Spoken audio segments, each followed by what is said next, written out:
Good day and welcome to our small talk about the future of mobility.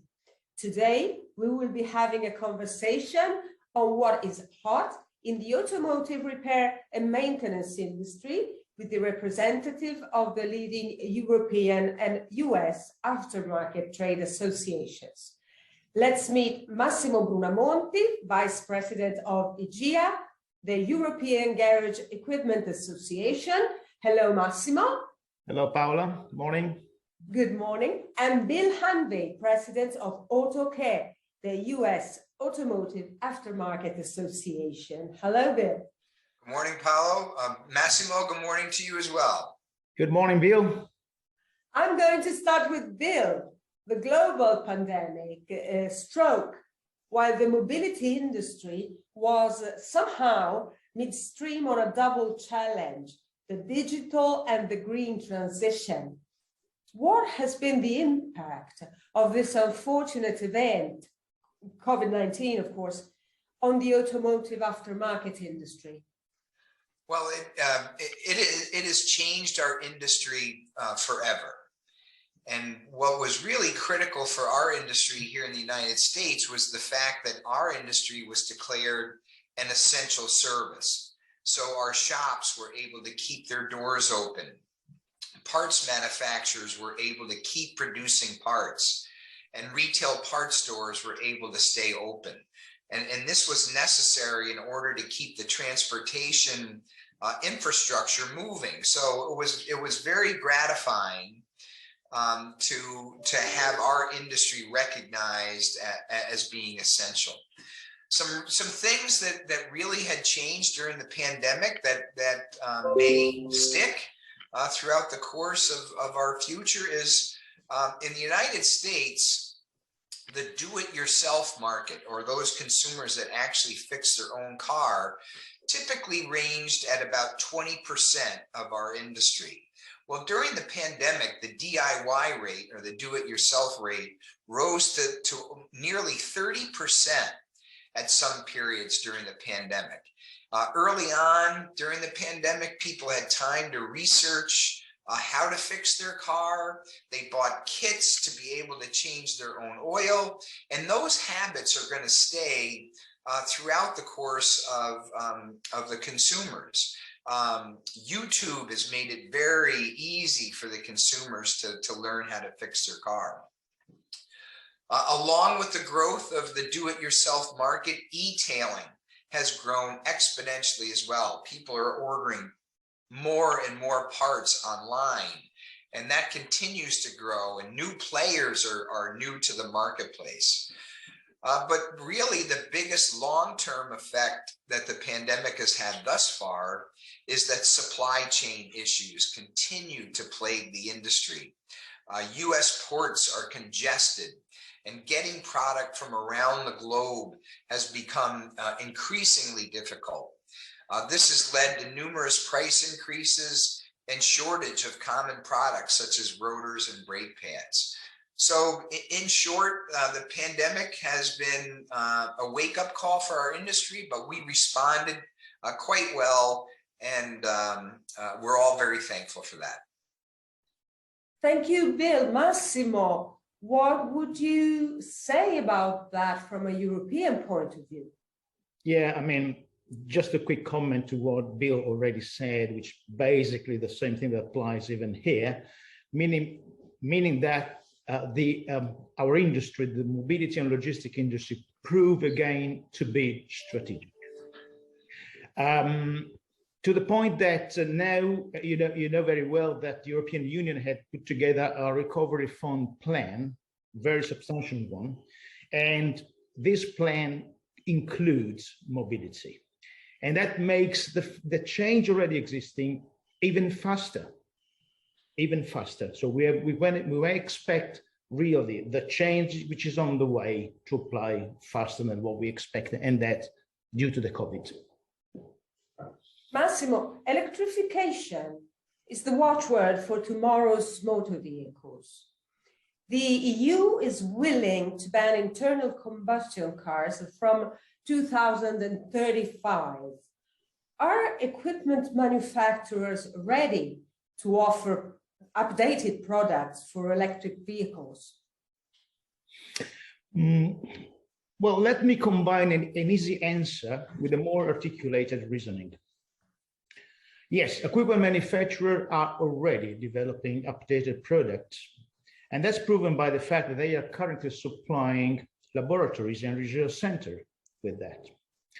With that said, electrification and shared mobility are highly contributing to another very important change: the move from fault-driven servicing to scheduled servicing. And that's going to be a challenge. And that requires a complete new generation of instrument equipment capable to interface directly the shop, the repair environment, and the vehicle to be ready to carry out the job when planned. And then how to realize that? Well, we're going to have specialized exhibitions like yours, Autopromotech, going on this year in Europe. And that would be a unique opportunity for the operators to realize themselves directly at the show how ready equipment manufacturers are. Bill, anything to add? Oh, always. And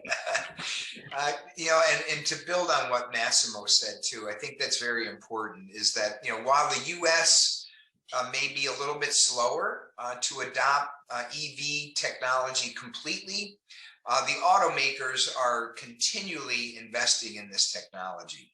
Our industry has always adapted. We adapted from when they started the crank start engine to the battery started engine.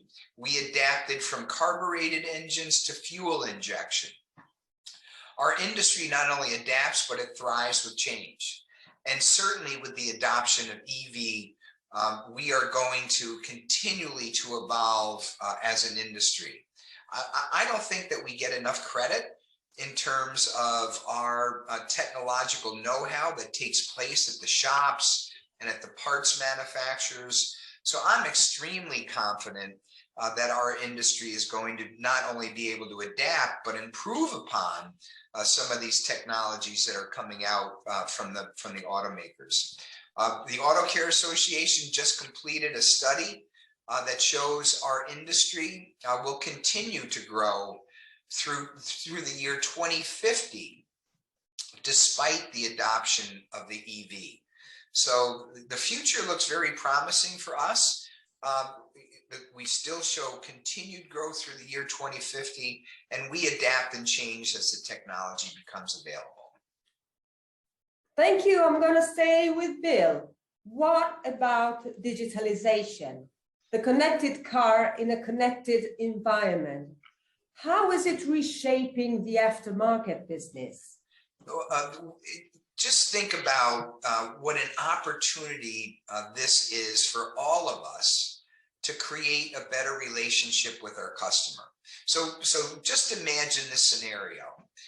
You're a consumer, you're driving your vehicle. The check engine light comes on.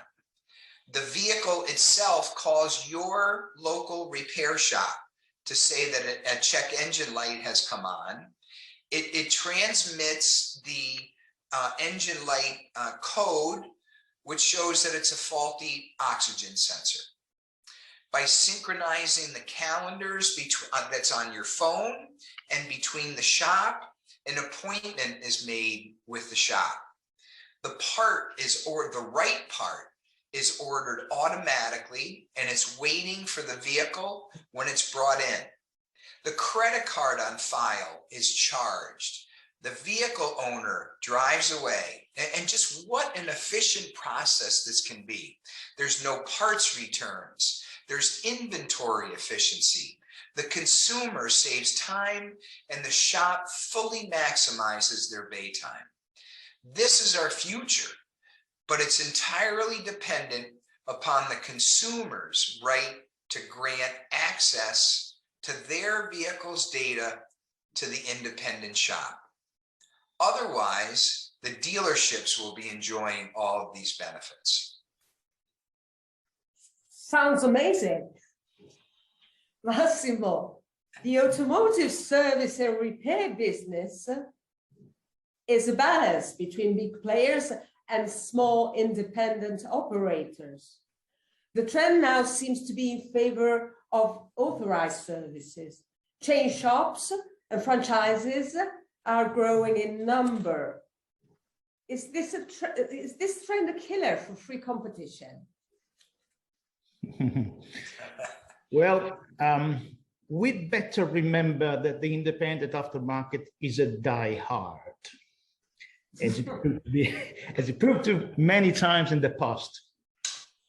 And also, with the advent of electric vehicles and in-vehicle internet-based services, will make the overall number of suppliers to increase substantially. And that's in itself a business multiplier and a competition generator, right? Share mobility, that also plays an important role in that, as fleet managers, for obvious reasons, want to sign our service providers capable to operate on multi-brand fleets, right? If you add also the effect of technological development and the consequent need for higher specialization and qualification, at the end of the day, I may conclude that competition will certainly change, but it will not die. Bill, do you share the same view? I sure do. And I think that people always underestimate our industry's ability. I think Massimo put it perfectly. We are a diehard. The independent repair shop will always adapt and provide products and services that can't be matched by larger franchises. There's always a niche for someone to build in a different product or a different service. And the consumers will always choose with their wallets as to who performs the best service at the best price. So it's a very basic business principle. A good product at a good price, and you create a relationship with the customer. There's nobody better that does that than our industry. Bill, several vehicle manufacturers are increasing their business in the after-sales industry, making life difficult for independent operators. They seem to be taking the competition to a new level by limiting the access to in-vehicle data functions and by selling repair and maintenance information at a higher price than what would be a reasonable fare. Who and how should counteract that? Well, the first thing that we really have to do is we really have to understand that the vehicle dealerships, their number one source of revenue is parts and service, plain and simple. They put a lot of efforts in selling the vehicles themselves, but parts and service is where they make their money. And that always makes for good competition in the aftermarket. So they keep us sharp. In the US, the independent marketplace, our independent aftermarket is typically priced between 30 and 35% less expensive than dealerships, which gives us a good first advantage. The vehicle manufacturers are trying to take away that advantage by withholding data, by encrypting OEM systems to prevent the installation of aftermarket parts, and scaring the consumer by saying that their warranty will be void if they use aftermarket parts. As I said earlier, the access to data is critical for our industry. And we must all fight together to ensure that we have this access. It's not just an industry fight, it is a consumer fight as well. As the vehicles become more and more technological, the vehicle manufacturers are going to try and use that technology to block us out. We all need to be aware of this. We need to ramp up our advocacy at the EU and here in the United States. And we also have to make sure that the consumer is aware that their right to be able to choose where they get their vehicle repaired is under threat. Massimo, any thought? Oh yeah, Bill covered the topic very well and very completely. All I want to add is that there are legal actions going on right now in Europe with claimants affirming that selling data at a non-proportionate price and restricting access to in-vehicle data are illegal practices. Let's see what the outcome of these lawsuits is going to be. That certainly will going to influence somehow the legislator who are still working on this kind of problem, which covers the whole industry, as Bill clearly pointed out.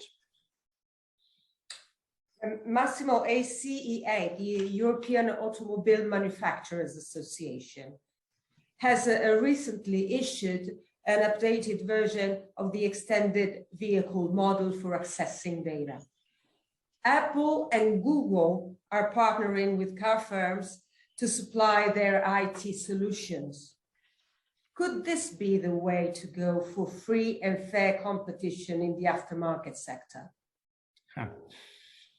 It could be, but not in the way some of them have designed it, with full control left in their hands. Vehicle manufacturers and IT giants are offering platform for general services, which is in principle good. But the dimension of these big businesses requires a real competitive ecosystem with clear rules to ensure that all market players have equal chances to develop their services. And the European Commission has recently announced what they call a Data Act as an initiative for an overarching law, which is again good. However, sector-specific rules are nevertheless necessary, also for the sake of innovation, not only competition. Let's never forget that it's the aftermarket that knows how to repair a car. And that's the aftermarket that's always been the source of innovation in car servicing. So don't block it. Right. Bill, I am sure you want to add something. Oh, of course. And Massimo did such a nice job summarizing that too. And you know, more and more players, especially from the technology side, such as what you mentioned, Apple and Google, they're becoming the new mobility companies, right? So, you know, we have our typical automotive companies, but now technology companies are beginning to drive mobility. The extended vehicle does provide access to data, but it keeps the vehicle manufacturer in control and in distribution of that data.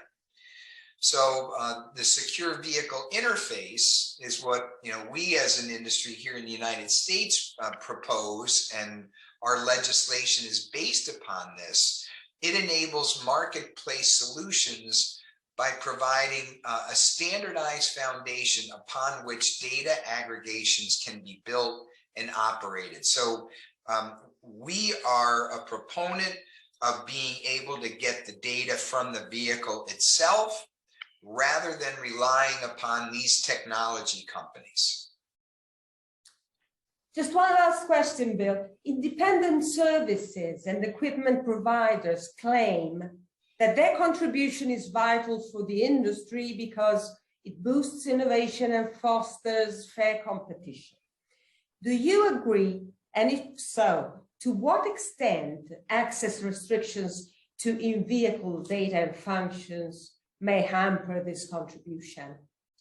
Well, this is a really good question, and it highlights what our industry does best. And in our industry, people think that, you know, we diagnose and maintain vehicles and we do repairs, but many of the part manufacturers actually improve upon OE design, and equipment manufacturers improve upon OE designs, because they are the folks that see faults right at the shop level. And that's why our industry is so vital, is because we are taking an OEM problem and we are fixing it, and in many cases making it better.